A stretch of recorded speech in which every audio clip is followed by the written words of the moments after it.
সুলাইমান পয়গম্বর এক জায়গা থেকে আরেক জায়গায় যাবে, তিনি খেয়াল করে দেখলেন তিনি তেনার প্রজাদের খোঁজখবর নিতেছেন।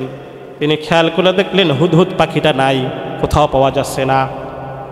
তেনার প্রজাদেরকে তিনি বললেন, সমস্ত জায়গা তাল্লাশি নাও, কোথায় আছে হুদহুদ পাখি। তারা চতুর্দিকে তাল্লাশি নিল, কিন্তু কোথাও হুদহুদ পাখি নাই। এবার সুলাইমান পয়গম্বর বলতেছেন, লাউ আযিবান্নাহু আযাবান শাদীদা। সে কোথায় গিয়েছে? যদি সে উপযুক্ত কোনো প্রমাণ দিতে না পারে, তাহলে এই হুদহুদ পাখিকে আমি শাস্তি দেব, তাকে আমি ফাঁসি দেব। অনেকক্ষণ পরে হুদহুদ পাখি রাজদরবারে উপস্থিত হয়েছে। হুদহুদ পাখি এসে নবী সুলাইমানকে বলতেছেন, ও পয়গম্বর, আমি এমন একটা দেশের মধ্যে গিয়েছিলাম যেই দেশের মানুষ সকলে মুশরিক, আর ওই দেশের রাজা হচ্ছেন একজন রানী, রানী বিলকিস, সেও মুশরিক। ওই দেশটা এত উন্নত, মাঠ ভরা ফসল, বাগান ভরা ফল, নদী ভরা মাছ। পয়গম্বর গো, এরকম দেশ আমি কোনোদিনও দেখি নাই, দেখে আমি পাগল হয়ে গিয়েছি। এত সৌন্দর্য, যেই সিংহাসনটা সারা পৃথিবীর মধ্যে আর এরকম সিংহাসন নাই। এরকম সিংহাসন 80 হাত লম্বা, 40 হাত প্রশস্ত, জমিন থেকে 30 হাত উঁচা। ওই চেয়ারের, ওই সিংহাসনের পায়াগুলো রেশম কাপড় দিয়ে, মণি মুক্তা দিয়ে প্যাকেট করা। ও পয়গম্বর, আমি ওই জায়গায় গিয়েছিলাম। পয়গম্বর গো, আপনি তাড়াতাড়ি রানী বিলকিসের কাছে আপনার খোদার কালেমার দাওয়াত দেন, আল্লাহর কালেমার দাওয়াত দেন।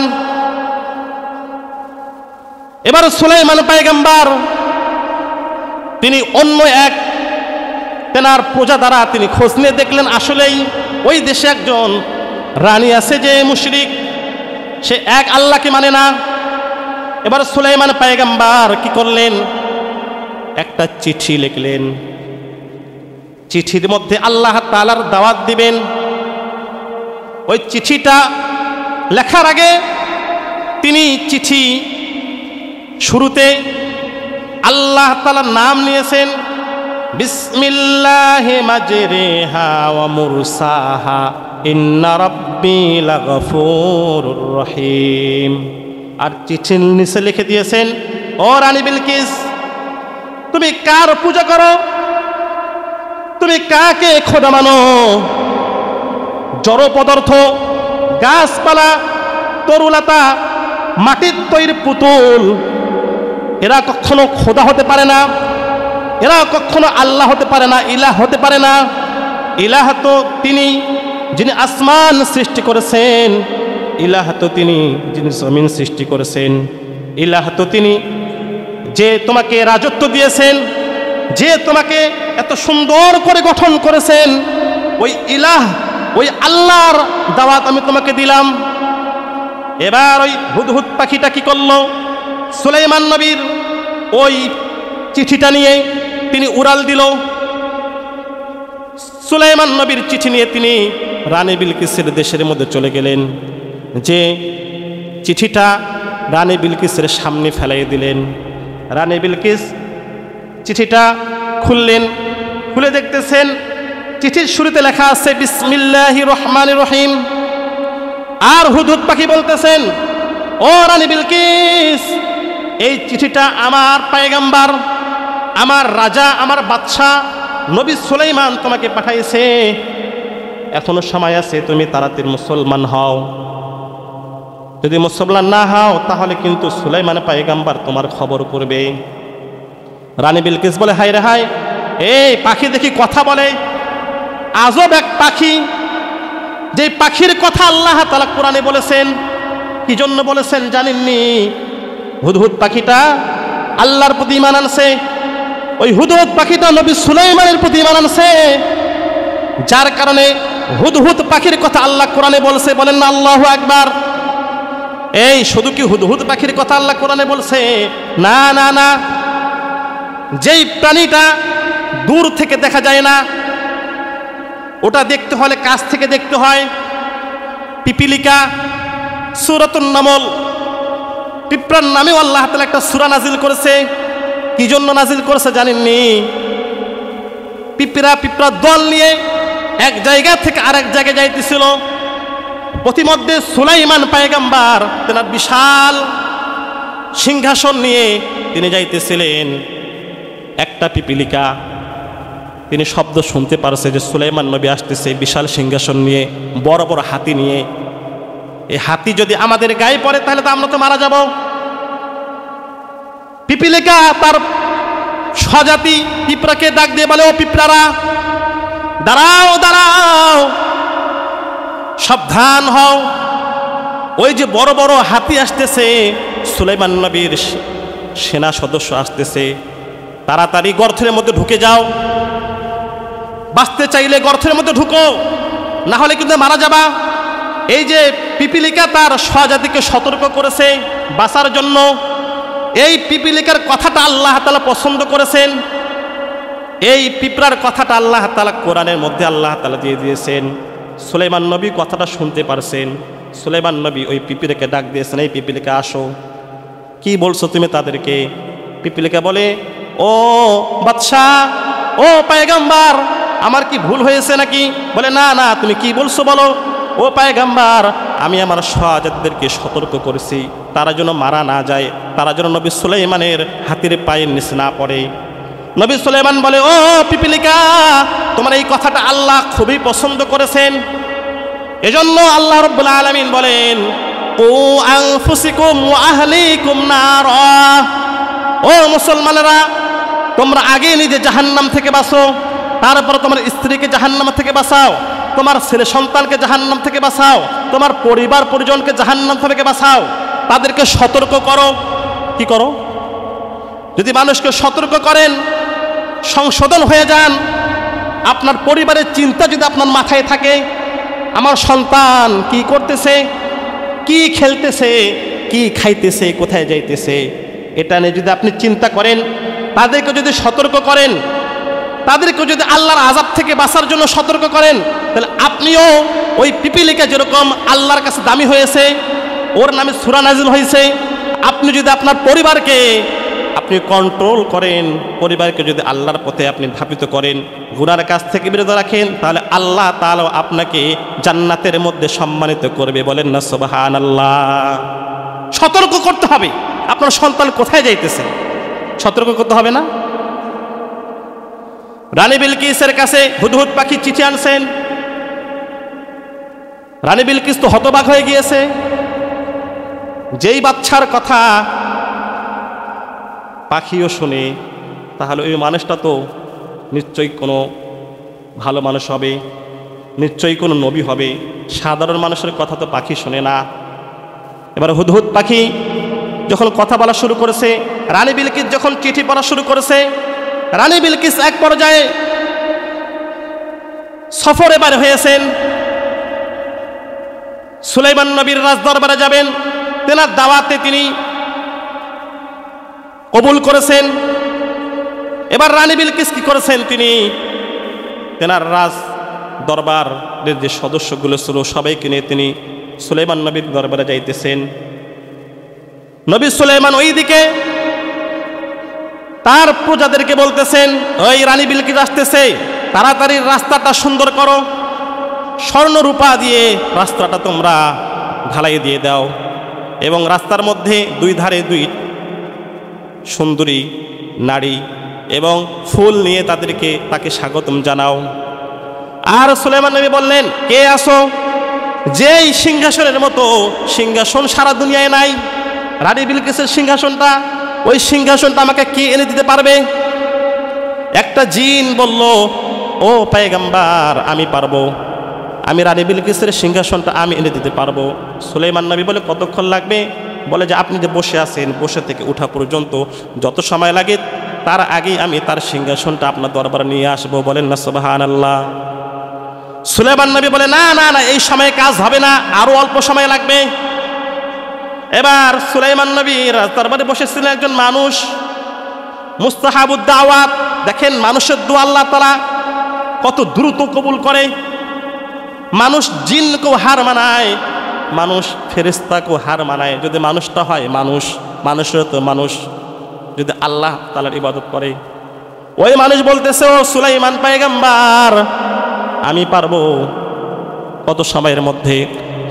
লোক বলতেছেন, ও সুলাইমান পয়গম্বর, আপনি যে চোখটা বন্ধ করেছেন, চোখের পর্দা খোলার আগেই আমি ওই সিংহাসনটা আপনার দরবারে নিয়ে আসবো। সুবহানাল্লাহ বলেন। এবার ওই লোকটা কি করলো? ওইখানে বসে আছে, ওইখানে বসে সে কি করলো? ইসমে আজম পড়লো। ইসমে আজম কাকে বলে? ইসমে আজম পরে যদি আল্লাহর কাছে দোয়া করা হয়, আল্লাহ তাআলা সঙ্গে সঙ্গে দোয়াটা কবুল করে। ইসমে আজম পরে দোয়া করেছে, আল্লাহ তাআলা ফেরেশতার মাধ্যমে চোখের পলক পড়ার আগেই ওই সিংহাসনটা নবী সুলাইমানের রাজ দরবারে নিয়ে আসছেন। বলেন না সুবহানাল্লাহ। রানী বিলকিস এসে দেখে সর্বনাশ, এই সিংহাসনটা আমার মতো না, এই সিংহাসনটা আমার মতোই, 40 হাত প্রস্থ, 80 হাত লম্বা, জমিন থেকে 30 হাত উঁচু। এই জমিনটা তো আমার মতো, এই সিংহাসনটা তো আমার মতোই লাগতেছে। তখন বাদশা সুলাইমান বলতেছে যে এটা তোমার মতো না, এটা তোমারই সিংহাসন। বলেন না সুবহানাল্লাহ। এটা তোমারই সিংহাসন। কেমনে সম্ভব? কিভাবে নিয়ে আসলেন? বলেন যে আমি ওই আবেদের দ্বারা নিয়ে আসছি, যে আবেদটা আল্লাহর ইবাদত করি। বলেন না সুবহানাল্লাহ। তাহলে আমাদেরকে আল্লাহ তাআলার ইবাদত করতে হবে। ইবাদত যে করবে আল্লাহ তাআলা তার দোয়াও কবুল করবে। এজন্য প্রত্যেক বাবা মার উচিত হচ্ছে সন্তানদেরকে, আল্লাহ রাসূল সাল্লাল্লাহু আলাইহি ওয়াসাল্লাম বলেন, প্রত্যেক বাবার 10টা দায়িত্ব আছে। কয়টা? সন্তানের উপর 10টা দায়িত্ব। বলেন তো কয়টা দায়িত্ব? 10টা দায়িত্ব। 1 নাম্বার, যদি সন্তান হয় শুকরিয়া আদায় করতে হবে। কি আদায় করতে হবে? আলহামদুলিল্লাহ। আপনার প্রতি বছর হয়তো বা 2 বছর পর পর হয়, এই জন্য আপনি আলহামদুলিল্লাহ পড়েন না। কিন্তু সন্তান যার হয় না, দেখবেন যে সে কত বাবার দরবারে গেছে, মাজারে গিয়েছে, সিজদা দিছে, কত তাবিজ পড়ছে। সন্তান না হওয়া যে কত বেদনা, কত কষ্ট, যার সন্তান হয় না সে বোঝে, তাই না? 1 নম্বর কর্তব্য আপনাকে শুকরিয়া আদায় করতে হবে। আলহামদুলিল্লাহ। কি পড়তে হবে? আলহামদুলিল্লাহ। আল্লাহ রাসূল বলেন 2 নম্বর কর্তব্য হচ্ছে, সন্তান যখন জন্মগ্রহণ করলো, সন্তানের ডান কানে আজান দিতে হবে, বাম কানে ইকামত দিতে হবে। 3 নম্বর কর্তব্য হলো, সন্তান যখন জন্মগ্রহণ করলো 7 দিনের মাথায় তার আকিকা করতে হবে। যদি 7 দিনের মাথায় যদি আপনি আকিকা করতে না পারেন, সন্তান হলে 2টা ছাগল, মেয়ে হলে, ছেলে হলে 2টা ছাগল, মেয়ে হলে 1টা ছাগল কুরবানি দিতে হবে। আর কি করতে হবে? তার একটা সুন্দর নাম রাখতে হবে। যদি 7 দিনে যদি কেউ আকিকা করতে না পারে, যখন সময় পাবে, যখন টাকা পয়সা হাতে আসবে, তখন আকিকা করতে হবে। কেননা আকিকা করলে ওই সন্তানের বালা মুসিবত আল্লাহ তাআলা দূর করে দেয়। বলেন না সুবহানাল্লাহ। 3 নম্বর, বাবা হয়ে সন্তানের কর্তব্য। আপনি বাবা, আপনার সন্তানকে কি শেখাবেন, কি 10টা আমল করবেন, আপনার দায়িত্ব আছে কি নাই? দায়িত্ব আছে। 3 নম্বর দায়িত্ব হচ্ছে, আপনার সন্তানকে আপনি দ্বীন ইলম শেখাবেন, কোরআন শেখাবেন। কি শেখাবেন? কোরআন শেখাবেন। আপনি আপনার সন্তানের জন্য দোয়া করবেন,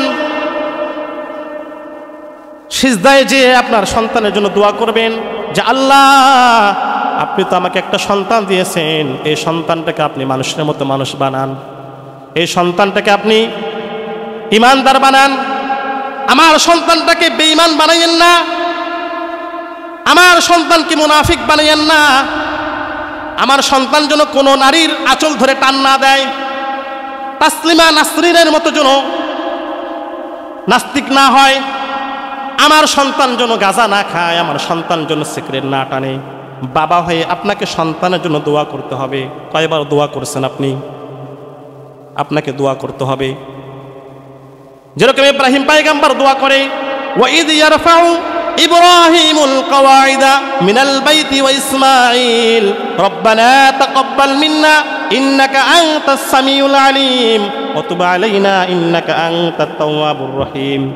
ইব্রাহিম পয়গম্বর যখন ওই যে কাবার দেয়াল উঠায়, ওই সময়ও ইব্রাহিম পয়গম্বর ইসমাইলকে ভুলে যায় নাই। আল্লাহর কাছে হাত পেতে বলে, আল্লাহ আমার সন্তানকে আপনি কবুল করেন, আমার সন্তানের বংশধরকে আপনি কবুল করেন। ইব্রাহিম পয়গম্বর সন্তানের জন্য দোয়া করেছে। আপনি কয়বার দোয়া করেছেন? নামাজ পড়ে সন্তানের জন্য দোয়া করতে হবে, সিজদা করে সন্তানের জন্য দোয়া করতে হবে, চোখের পানি ফেলাই দিয়ে সন্তানের জন্য দোয়া করতে হবে। একটা জায়গায় যে সবার মায়া ছেড়ে দিয়ে সন্তানকে মোহাব্বত করলে আল্লাহ নারাজ হয় না। সন্তানকে মোহাব্বত করতে হবে। কিরকম মোহাব্বত করবেন? আল্লাহ রাসূল সাল্লাল্লাহু আলাইহি সাল্লাম পবিত্র জুমার দিনে খুতবা দিতেছেন, আর ওইদিকে আল্লাহ রাসূলের মেয়ে ফাতেমা সাইয়্যিদাতুন নিসাই আহলিল জান্নাহ, যিনি হচ্ছেন মহিলাদের সরদারনি, তেনার দুইটা ছোট্ট ছোট্ট সন্তান হাসান হুসাইন। ওই সন্তান দুইটাকে তিনি সুন্দরভাবে গোসল করাইছেন, নামাজের ড্রেসে পাঞ্জাবি পরাইছেন, মাথার মধ্যে টুপি দিয়েছেন। দরজার মধ্যে দাঁড়িয়ে মা সন্তানদেরকে বলতেছেন, ও সন্তান দেখো দেখো তোমার নানাজি মসজিদের মধ্যে নামাজ পড়তেছে, যাও যাও যাও নানার কাছে যাও। দুইটা সন্তান হাসান হুসাইন, তারা ভালোভাবে কথা বলতে পারে না, হাঁটতে পারে কিছু কিছু। এবার হাসান হুসেন দুই ভাই মিলে মা দেখাই দিয়েছে মসজিদে যাওয়া শুরু করেছে। বালুর রাস্তা, যখন তারা হাঁটা শুরু করে, হাঁটতে যায় কিন্তু তারা পড়ে যায়। হাসান পড়ে যায়, হুসাইন তাকে টেনে টেনে উঠায়। আর একবার হুসাইন পড়ে যায়, আবার আরেক ভাই উঠায়। এ ভাইয়া বারবার পড়ে যায়, বারবার ওঠে, আর মসজিদের দিকে যায়। আল্লাহর রাসূল মসজিদ থেকে এই দৃশ্য দেখতেছেন। আমার কলিজার টুকরা হাসান হুসাইন, আমার দুইটা নাতি নামাজের ড্রেসে মসজিদে আসতেছে, কিন্তু তারা বারবার রাস্তার মধ্যে পড়ে যাইতেছে। জামার মধ্যে বালু রাখতেছে, হাতে লাগতেছে, পায়ে ব্যথা লাগতেছে। এই দৃশ্য দেখে মুহাম্মাদুর রাসূলুল্লাহ হাবিবে কিবরিয়া তিনি আর মসজিদে থাকতে পারলেন না। খুতবা বন্ধ করে দিয়ে মসজিদের সকল সাহাবীদেরকে সরাই দিয়ে তিনি দ্রুত গতিতে মসজিদ থেকে বাইর হইলেন। বলেন না আল্লাহু আকবার। মসজিদ থেকে বাইর হয়ে ওই বালুর মধ্য থেকে দুইটা নাতিকে তিনি দুই হাতে নিলেন। দুই হাতে নিয়ে তিনি বুকের মধ্যে জড়াইলেন। জড়াইয়া তিনি আবার মসজিদের মধ্যে গেলেন। মসজিদের মধ্যে যে আবার তিনি মসজিদে আসলেন। মসজিদে এসে তিনি আবার খুতবা পড়া শুরু করলেন। আর সাহাবীদেরকে বললেন, ও সাহাবীরা রে, ইন্নামা আমওয়ালুকুম ওয়া আওলাদুকুম ফিতনাহ। সন্তান এটা আল্লাহর দান, সন্তানের মোহাব্বত আল্লাহর দান। দুইটা নাতি বালুর মধ্যে থেকে আসতেছিল, কিন্তু ওরা পড়ে যায়, আমার মনটা মানে নাই। এজন্য আমি পয়গম্বর খুতবা বন্ধ করে আমার নাতিকে নিয়ে আসছি। সাহাবীরা কিছু মনে করিও না, এই সন্তান হচ্ছে আল্লাহর দান। যদি সন্তানকে মোহাব্বত করে আল্লাহ তাআলাও পছন্দ করে। বলেন না সুবহানাল্লাহ। কিন্তু সন্তানকে মোহাব্বত করতে হবে, সন্তানের জন্য দরদ হতে হবে, ইসলামের জন্য, ভালোর জন্য। আজকে তো আমরা সন্তানের জন্য দরদ করি, ইয়াবা গাঁজা খায় না এই জন্য দরদ করি, টাকা এনে দেয় না এই জন্য দরদ করি। এটা করা যাবে না। তাহলে এক নম্বর মেহনত করতে হবে সন্তানের পিছনে, তাকে নামাজি বানাইতে হবে। কি বানাইতে হবে ভাই? তাকে নামাজি বানাইতে হবে, কোরআন পড়নেওয়ালা বানাইতে হবে। আর তার একটা সুন্দর নাম রাখতে হবে। কি রাখতে হবে? সুন্দর একটা নাম। নামেরও একটা প্রভাব আছে। নামের কি আছে? একটা প্রভাব। আব্দুর রহমান, আব্দুর রহিম, সুন্দর সুন্দর নাম রাখবেন। আল্লাহর কাছে সব থেকে প্রিয় নাম দুইটা। কয়টা? আব্দুল্লাহ, আব্দুর রহমান। বলেন না সুবহানাল্লাহ। এই দুইটা প্রিয় নাম। এগুলো নাম রাখবেন, ভালো নাম রাখবেন। নবীদের নামে নাম রাখবেন, আমার বাচ্চাদের সাহাবীদের নামে নাম রাখবেন, অন্য কোনো নামে রাখবেন না। একজনের নাম তো রাখছে ফ্যান চাটা। কি চাটা? ফ্যান চাটা। তো ওই লোকটা যখন ছোট ছিল, গরিব ছিল, তো তার বাবা মা তাকে ফ্যান চাটা নাম রাখছে। তো ওই লোকটা কাজ করতে করতে করতে এক সময়ে সে অনেক বড় লোক হয়ে গিয়েছে, টাকা পয়সা গাড়ি বাড়ি কোনো অভাব নাই। এবারে লোকটা কি করে, সবাইকে ডাক দিয়েছে, এলাকার সকল লোকদেরকে ডাক দিয়েছে, মেম্বার চেয়ারম্যান সবাইকে ডাক দিয়েছে।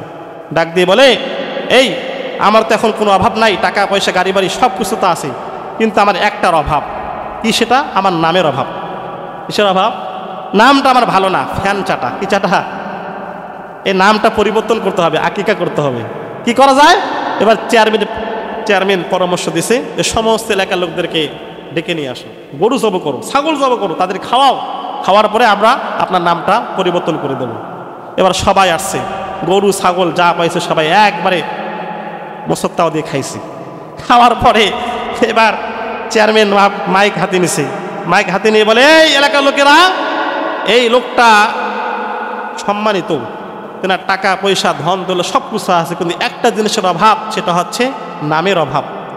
যাই হোক, এই লোকটার নাম ছিল ফ্যান চাটা, কিন্তু এখন থেকে আর এই নামটা থাকবে না, এখন থেকে নতুন নাম হবে মধু চাটা। কি চাটা? মধু চাটা।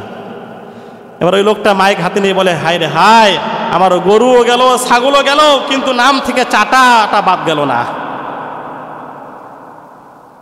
যে নাম রাখতে হবে ভালো নাম। কি নাম? ভালো নাম। হাসরের ময়দানে যদি একটা নেকির জন্য আপনি যদি জাহান্নামে চলে যান, আল্লাহ রাব্বুল আলামিন ফেরেশতাদেরকে বলবে, ফেরেশতারা, তার নামটা কি ছিল? নামটা যদি নবীদের সঙ্গে হয়ে যায়, সাহাবীদের সঙ্গে হয়ে যায়, ভালো নাম হয়ে যায়, যে নামের সুন্দর অর্থ আছে, ওই নামের ওসিলায় আল্লাহ আপনাকে মাফ করবেন। হাদিস আছে, যদিও হাদিস তো দুর্বল, তারপরও বলতেছি, আল্লাহ রাব্বুল আলামিন হাসরের ময়দানে মরিয়ম বলে ডাক দিবে। এই মরিয়মটাকে সকল মরিয়ম যারা আছে সকলে আল্লাহর কাছে চলে আসবে। আল্লাহ তাআলা বলবে, আমি তো এতগুলো মরিয়মকে ডাক দেই নাই, আমি তো ডাক দিয়েছি ঈসা নবীর মা মরিয়মকে। বাকি মরিয়মরা বলবে, ও আল্লাহ, আপনি তো ঈসা নবীর মা মরিয়ম বলে ডাকেন নাই, আপনি শুধু মরিয়ম বলেছেন, এই জন্য আমরা সকল মরিয়মরা আপনার কাছে চলে আসছি। আল্লাহ গো, দাও দাও, আমাদেরকে মাফ করে দাও। আল্লাহ বলবে, যা, যেহেতু তোমরা আমার নবীর মার নামও যদি ভালো হয়, এটা একটা প্রভাব আছে কি নাই বলুন তো? অবশ্যই আছে। এই জন্য সন্তানকে নাম ভালো রাখতে হবে। কি রাখতে হবে? ভালো নাম রাখতে হবে। আপনি সন্তানের বাবা, আপনি আপনার সন্তানকে মসজিদ শেখাবেন, আপনি আপনার সন্তানকে কোরআন শেখাবেন, আপনি আপনার সন্তানকে আলেম ওলামা চিনাবেন। কিন্তু আজকে আমরা আমাদের সন্তানকে আর্জেন্টিনা, ব্রাজিল এগুলোর আমরা কি চিনাই? তাদেরকে চিনাই, নেইমার চিনাই, মেসি চিনাই। খবরদার, তাদেরকে এগুলো চিনাবেন না, তাদেরকে ভালো কিছু চিনাবেন। সন্তানকে যদি আপনি এগুলো না চিনান, তাহলে সন্তান আপনাকে জাহান্নামে নিয়ে যাবে। وقال الذين كفروا ربنا أرنا الذين أضلانا من الجن। আল্লাহ রাব্বুল আলামিন বলেন, হাসরের ময়দানে কিছু কিছু সন্তান আল্লাহ তাআলার কাছে আরজ করবে, আল্লাহ, আমার মা বাবা যদি আমাকে কোরআন পড়াইতো, আমার মা বাবা যদি আমাকে নামাজ পড়াইতো, আমাকে যদি শাসন করতো, নামাজ পড়ি নাই তার জন্য যদি শাসন করতো, কোরআন পড়ি নাই তার জন্য যদি আমাকে মারতো, তাহলে আমি নামাজি হয়ে যাইতাম, আমি কোরআন পড়নেওয়ালা হয়ে যাইতাম।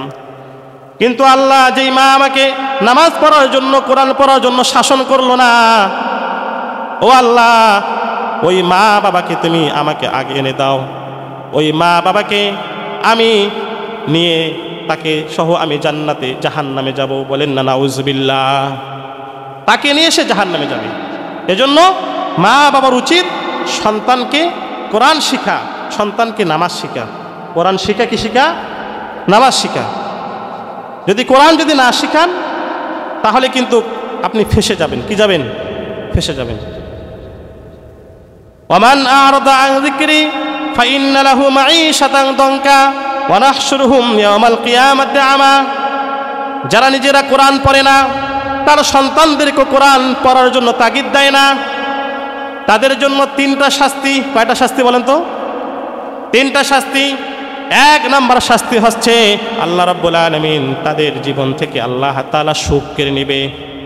সে জীবনে সুখ পাবে না, যেখানে যাবে সেখানেই সে অসুখ হয়ে যাবে, সে অশান্তিতে থাকবে, কোথাও যে শান্তি পাবে না। দুই নাম্বার শাস্তির ব্যাপারে আল্লাহ রসুল বলেন যে তার কবরের মধ্যে আল্লাহ তাআলা সংকীর্ণ করে দেবেন, কবরের মধ্যে আল্লাহ তাআলা আযাব দিবেন। কি দিবেন? আযাব দিবেন। তিন নম্বর শাস্তির ব্যাপারে আল্লাহ রসুল বলেন যখন সে কবর থেকে উঠবে আল্লাহ তাআলা তাকে কানা করে উঠাবে, হাসরের ময়দানে সে কানা হয়ে উঠবে। এজন্য এই তিনটা শাস্তি আমরা যেন না পাই। আপনার সন্তানকে আপনি কোরআন শিখাবেন, আপনার সন্তানকে আপনি নামাজ শিখাবেন, এটা আপনার দায়িত্ব। আপনার ওয়ারিসে ওই সন্তান জন্মগ্রহণ করেছে, ওই সন্তানকে আপনাকে নামাজ শেখাতে হবে, আপনাকে কোরআন শেখাতে হবে। আপনার সন্তানকে নামাজ যদি শিখান, কোরআন যদি শিখান, তাহলে এই সন্তানটাই আপনাকে জান্নাতে নিয়ে যাবে। বলেন না সুবহানাল্লাহ। এই সন্তান আপনাকে জান্নাতে নিয়ে যাবে। এজন্য আমাদেরকে সন্তানকে কোরআন শিখাতে হবে। আজকে পবিত্র শবে বরাত, এই রজনীতে যদি কোন সন্তান ইবাদত বন্দেগী করে, আল্লাহর কাছে চায়, সন্তানের তো এখনো আমল লেখা শুরু হয় নাই, সে এখনো নাবালেগ আছে। কে আছে? নাবালেগ আছে, তার আমল নামে এখনো সব লেখা শুরু হয় নাই।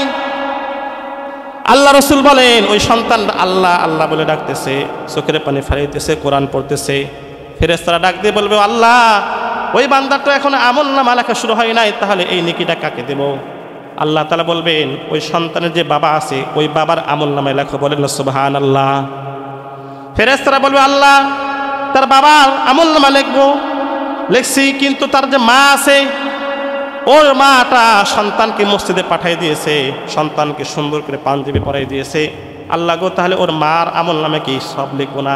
আল্লাহ বলে যা যা যা, ওর মার আমল নামে সব লিখে দাও। বলেন না সুবহানাল্লাহ। আল্লাহ তাআলা দরবারে কোনো কমতি আছে? কোনো কমতি নেই। এই জন্য যদি সন্তানকে আপনি নামাজি বানান, কোরআন পড়ান, তাহলে এর ওসিলায় পিতা মাতার আমল নামাও কি লেখা হবে? সব লেখা হবে। আল্লাহ তাআলা এই রজনীতে সবারই দোয়া আল্লাহ তাআলা কবুল করবে না। আল্লাহ তাআলা বলেন যারা নাকি মুশরিক তাদের দোয়া আল্লাহ তাআলা কবুল করবে না। যারা এক আল্লাহকে বাদ দিয়ে অন্য কোনো ইলাহাকে মানে, আল্লাহর কাছে না আছে মানুষের কাছে চায়, আল্লাহর কাছে না কেঁদে মানুষের কাছে কান্দে, বিপদে পড়লে আল্লাহর কাছে চায় না, সে মানুষের কাছে হাত পাতে, আবার নামাজ পড়ে মানুষকে দেখানোর জন্য নামাজ পড়ে, শিরিক করে। মানুষকে দেখানোর জন্য নামাজ পড়াটাও হচ্ছে শিরিক। নামাজ পড়তে হবে একমাত্র আল্লাহর জন্য। কার জন্য বলেন তো? একমাত্র আল্লাহর জন্য নামাজ পড়তে হবে। যদি মানুষকে দেখানোর জন্য নামাজ পড়েন তাহলে শিরিক হবে, আর শিরিক যারা করে তাদের দোয়া আল্লাহ কবুল করবে না। এজন্য ভাই যারা এখানে আসছেন শিরিক থেকে মুক্ত হবেন, শিরিক থেকে মুক্ত হয়ে দোয়া করবেন, আল্লাহ আপনার দোয়া কবুল করবে। দুই নম্বরে আল্লাহ রসুল বলেন যারা নাকি পিতামাতার অবাধ্য সন্তান, এই পিতামাতার অবাধ্য সন্তানের দোয়া আল্লাহ কবুল করে না। মা বাবার ব্যাপারে আল্লাহ রসুল বলেন আল্লাহর পরে যদি কারো পায়ে সিজদা দেওয়ার অনুমতি থাকতো তাহলে সেটা হচ্ছে তোমার মা বাবা, সেটা হতো তোমার মা বাবা। মা বাবা কত দাম! আল্লাহ তাআলার পরেই হচ্ছে মা বাবার স্থান। মা বাবা যদি কাফেরও হয়, মা বাবা যদি খারাপ হয়, তাহলেও মা বাবার সঙ্গে ভালো আচরণ করতে হবে। এটা হচ্ছে আল্লাহর আদেশ। কার আদেশ বলেন তো? আল্লাহর আদেশ। মা বাবার সঙ্গে বেয়াদবি করা যাবে না, তাদের সঙ্গে আমাদেরকে খারাপ আচরণ করা যাবে না, ভালো আচরণ করতে হবে। وَقَضَى رَبُّكَ أَلَّا تَعْبُدُوا إِلَّا إِيَّاهُ وَبِالْوَالِدَيْنِ إِحْسَانًا। আল্লাহ বলেন তোমাদের মা বাবার সঙ্গে ভালো আচরণ করো। এজন্য মা বাবার সঙ্গে খারাপ ব্যবহার করা যাবে না। যদি মা বাবার সঙ্গে খারাপ আচরণ করে থাকেন তাহলে কিন্তু আপনি মুসিবতে পড়ে যাবেন, সমস্যায় পড়ে যাবেন, আল্লাহ আপনাকে মাফ করবে না। জান্নাতের চাবি আমার মা, ও মা গো জান্নাতের চাবি আমার মা, বলেন জান্নাতের চাবি আমার মা, ও মা গো জান্নাতের চাবি আমার মা। মা যার বেঁচে নাই তার মতো দুঃখী নাই, আরে মা যার বেঁচে নাই তার মতো দুঃখী নাই, খালা ফুফু মায়ের মতো না, ও না গো জান্নাতের চাবি আমার মা, জান্নাতের চাবি আমার মা, ও মা গো, বলেন জান্নাতের চাবি আমার মা, ও মা গো জান্নাতের চাবি আমার মা। সন্তানের বেহেশত মায়ের পায়ের নিচে, মা জননী যাহার প্রতি সন্তুষ্ট আছে, সন্তানের বেহেশত মায়ের পায়ের নিচে, মা জননী যাহার প্রতি সন্তুষ্ট আছে। আরে মা যদি দোয়া করে আল্লাহর দরবারে, আরে মা যদি দোয়া করে আল্লাহর দরবারে, দয়ার আল্লাহ দোয়া কবুল করে। মা বাবার দোয়া বিফলে যায় না, ও না গো জান্নাতের চাবি আমার মা, বলেন জান্নাতের চাবি আমার মা, ও মা গো জান্নাতের চাবি আমার মা। জান্নাত পেতে হলে মা বাবার সেবা করতে হবে। আজকে অনেক যুবক আছে, আজকে অভিযোগ আছে, অনেক মাগুলো এসে বলে যে আমার সন্তান আমাকে খাইতে দেয় না, আমার সন্তান বগুড়ে কথা আমাকে মারে। ভাই, আপনি আপনার জান্নাতটা হারাই ফেলেছেন। আপনি আপনার মাকে মারলেন, আপনার মাকে আপনি না খেয়ে রাখলেন, আপনার কপালে শান্তি নাই। যত টাকা ইনকাম করেন সুখ পাবেন না। এজন্য সুখ পাইতে হলে মার কাছে যে আগে মাফ নেন, মার দেখভাল করেন, মার সেবা যত্ন করেন, তাহলে আল্লাহ তাআলা আপনাকে মাফ করবে। জিকির করে সুবহানাল্লাহ ওয়ালহামদুলিল্লাহ লা ইলাহা ইল্লাল্লাহ, সুবহানাল্লাহ ওয়ালহামদুলিল্লাহ লা ইলাহা ইল্লাল্লাহ, সুবহানাল্লাহ ওয়ালহামদুলিল্লাহ লা ইলাহা ইল্লাল্লাহ, সুবহানাল্লাহ ওয়ালহামদুলিল্লাহ লা ইলাহা লা ইলাহা লা ইলাহা। তাহলে আমাদের মা বাবার সেবা করতে হবে, মা বাবার খেদমত করতে হবে। মা বাবার খেদমত করে আল্লাহ তাআলা রাজি হবে। সুবহানাল্লাহ বলেন। দুনিয়াতে ভাইরাল হতে হলে, দুনিয়াতে আল্লাহ তাআলার কাছে পেয়ারা ব্যক্তি হতে হলে আমাদেরকে বেশ কিছু আমল করতে হবে।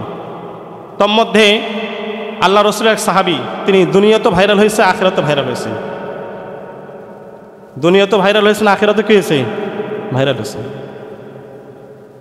আল্লাহ রসুল সাল্লাল্লাহু আলাইহি সাল্লাম হযরত জিবরাইল আমিনকে নিয়ে তিনি বসে আছেন, গল্প করতেছেন, ওহী নিয়ে আসছেন।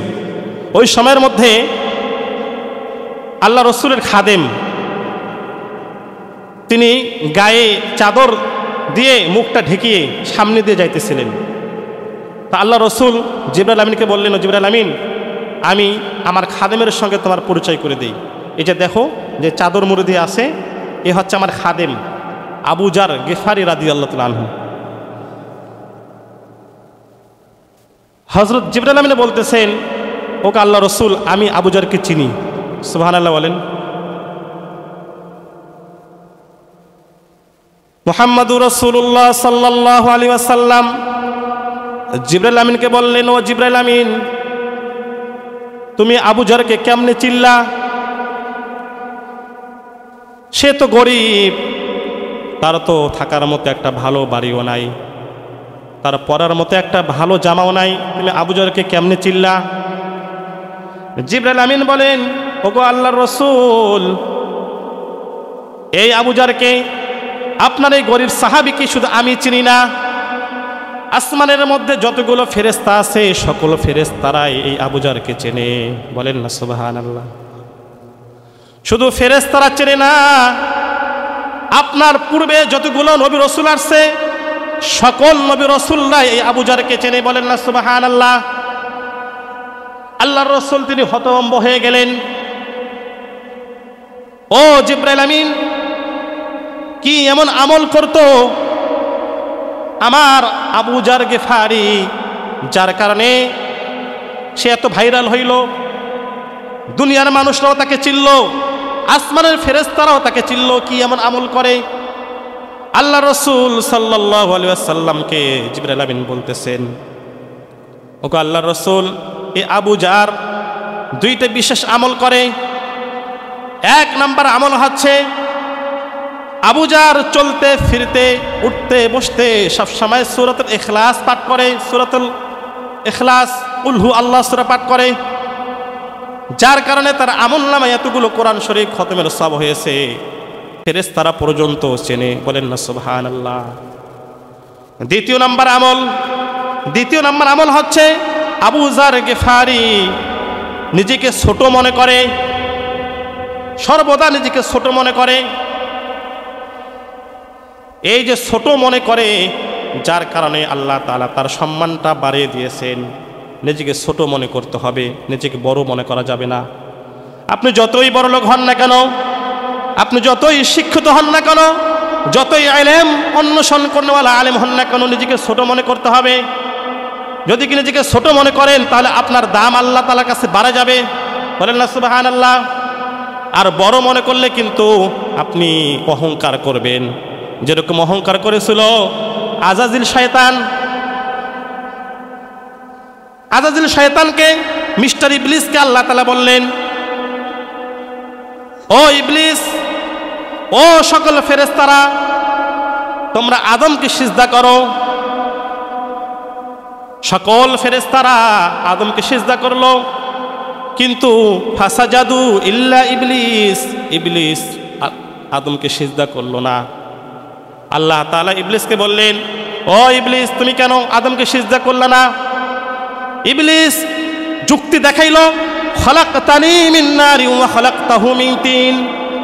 ও আল্লাহ, আমি হচ্ছে আগুনের তৈরি আর আদম হচ্ছে মাটির তৈরি, আগুন হয়ে মাটিকে কিভাবে সিজদা করি? এই যে সে অহংকার দেখালো, নিজেকে বড় মনে করলো, নিজের বড়ত্ব জাহির করলো। আল্লাহ বললেন, ও ইবলিস, তুমি আমার হুকুম মানলা না, নিজেকে বড়ত্ব তুমি করলা। যাও, আমার একটা হুকুম না মানার কারণে, নিজেকে বড়ত্ব জাহির করার কারণে আমি আল্লাহ তাআলা তোমাকে অভিশপ্ত দিলাম। তুমি এতদিন ছিলা ফেরেশতাদের সরদার, এখন আমি তোমাকে বানিয়ে দিলাম শয়তানদের সরদার। বলেন না নাউজুবিল্লাহ। তো নিজেকে বড় মনে করা যাবে না, নিজেকে ছোট মনে করতে হবে। ওই আবু জারের দ্বিতীয় নাম্বার গুণ ছিল নিজেকে ছোট মনে করা। কাউকে বড় কথা বলতেন না। সাহাবীদের এগুলো গুণ। সাহাবীরা নিজেকে বড় মনে করতো না, সাহাবীরা নিজেরা সবসময় ছোট হয়ে থাকতো, আল্লাহ রসুলের সঙ্গে ছোট হয়ে থাকতো। যে প্রশ্নের উত্তর জানতো তারপরও তারা ওই প্রশ্ন উত্তর দিত না, যার কারণে আল্লাহ তাআলা সাহাবীদের উপর খুশি হয়ে আল্লাহ তাআলা কোরআন শরীফের মধ্যে বলেন, রাদিয়াল্লাহু তাআলা আনহুম ওয়া রাদু আন, আমি সকল সাহাবীদের উপর খুশি আছি। বলেন না সুবহানাল্লাহ। সাহাবীদের প্রতি খুশি আছি। আর আমাদের অবস্থা কি? আমরা যদি অল্প একটু নামাজ পড়ি, অল্প একটু দান সাদকা করি, যদি হজ করে আসি, বাপরে বাপ কি মশান! আমার মতো হাজি কেউ আছে? আমার মতো নামাজি কেউ আছে? কি মশান! বাহাদুরি করে। আবার পাশাপাশি কি হজ করে আসছে হাজি, নামাজ পড়ে, কিন্তু পাশাপাশি গুনাও করে। কি করে? গুনাও করে। নামাজ পড়ে, পাশাপাশি টিভিও দেখে। হাজি সাহেব হজ করে আসছে, পাশাপাশি আবার কি হিন্দি গান শোনে। এরকম যদি কেউ করে, ইবাদত করার পাশাপাশি যদি গুনার কাজও করেন, তাহলে কিন্তু আপনি শান্তি পাবেন না, আপনার ইবাদত আল্লাহ তাআলা কবুল করবে না। এজন্য তো আমি মাঝে মাঝে বলি, এত দুঃখ রাখবো কোথায়, রাখার জায়গা নাই ভাই রে, এত দুঃখ রাখবো কোথায়, রাখার জায়গা নাই, আমাদের কপালেতে শান্তি বুঝি নাই। এত দুঃখ রাখবো কোথায়, রাখার জায়গা নাই ভাইরে। এত দুঃখ রাখবো কোথায়, রাখার জায়গা নাই। আমাদের কপালেতে শান্তি বুঝি নাই ভাইরে, আমাদের কপালেতে শান্তি বুঝি নাই। পাঁচ ওয়াক্ত নামাজ পড়ে কপালে তার দাগ, মক্কাতে যায় নামের আগে লাগায় হাজি সাহেব।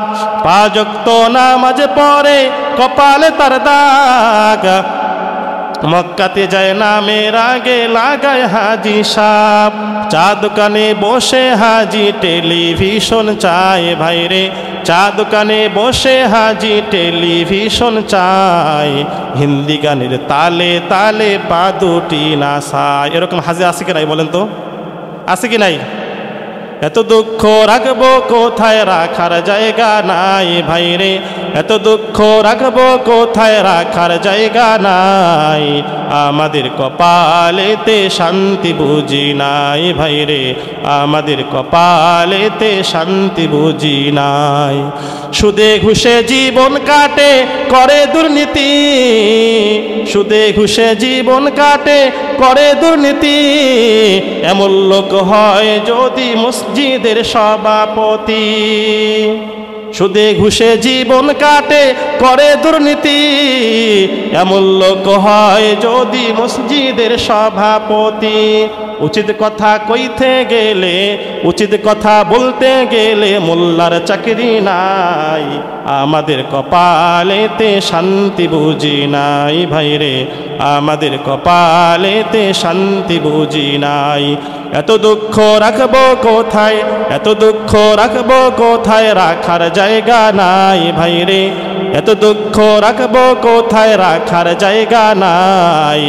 আমাদের কপালেতে শান্তি বুঝি নাই ভাইরে, আমাদের কপালেতে শান্তি বুঝি নাই। কথা বলেন ঠিক না ঠিক? শান্তি পাইতে হলে আপনাকে ইবাদত করার পাশাপাশি আপনাকে গুনাহ থেকে বাঁচতে হবে। কি থেকে বাঁচতে হবে? গুনাহ থেকে বাঁচা যাবে, গুনাহ থেকে বাঁচতে হবে। যদি গুনাহ থেকে বাঁচেন তাহলে আপনার জীবনে আপনি শান্তি পাবেন, তাই না? দরুদ পড়ি, আল্লাহুম্মা সাল্লি আলা মাওলানা মুহাম্মাদ ওয়া আলা আলি সাইয়্যিদিনা মাওলানা। তো যাই হোক, সম্মানিত মুসল্লিবৃন্দ, সম্মানিত তাওহীদি জনতা ভাইরা, গুরু বাবাজিরা, আল্লাহ কিন্তু আমাদের পরীক্ষা নেবেন। কি নেবেন? পরীক্ষা নেবেন। বিপদের সময় আল্লাহ তাআলার কাছে আমাদেরকে ধৈর্য ধারণ করতে হবে।